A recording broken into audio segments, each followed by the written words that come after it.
wadada halbowlaha ee dhexmarta magaalada Gaalkacyo ayaa horay u ahayd mid uu ka muuqday burbur xooggan iyo dayac fara badan hase ahaatee dhammaadkii sanadkii hore ee 2018 ayaa shacabka magaalada Gaalkacyo waxa ay bilaabeen barnaamij isku tashi ah oo lagu dhisayo wadadaasi ilaa iyo hadda waxaa lagu guuleystay in la dhiso 2 kiiloomitir iyo 100 mitir iyadoo dhismaha wadadaasi ay kaalin mug leh ka qaadatay shirkadda dhismaha wadooyinka ee Kibaarko wafti isugu jira labada gole ee dawladda Puntland oo hogaaminayo madaxweynaha Puntland Siciid Cabdullaahi Deni ayaa booqday wadadaasi iyadoo uu xariiq ka jaray madaxweyne Siciid Cabdullaahi Deni oo halkaas khudbad ka jeediyay runtii aad baa u mahadsantihiin dhammaan intii ka qayb qaadatay dawladda hoose shacabka reer Gaalkacyood shirkaddii dhistay oo runtii dhismay qurux badan oo fiican dhistay sida qorshuhu uu yahay 8 kiiloomitir insha Allah waxaan rajaynaynaa inay dhameystirmi doonto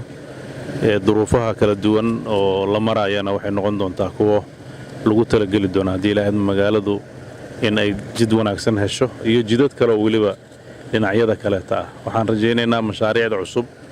ee GLBG-da ka sarreysa ee urban development-gana inay soo gaarto magaalada Gaalkacyo mar dhow aad baa u mahadsantihiin dadaalka aad bixiseen oo aniga mahadcelinaa assalaamu calaykum dhinaca kale madaxweynaha Puntland iyo wafdigiisa ayaa booqday qabriga Allah u naxariistay madaxweynihii hore ee Soomaaliya Cabdullaahi Yuusuf Axmed kana mid ahaa asaasayaashii dawladda Puntland Abduqaadir Yaasiin Abduqaadir Washington warbaahinta SBC Gaalkacyo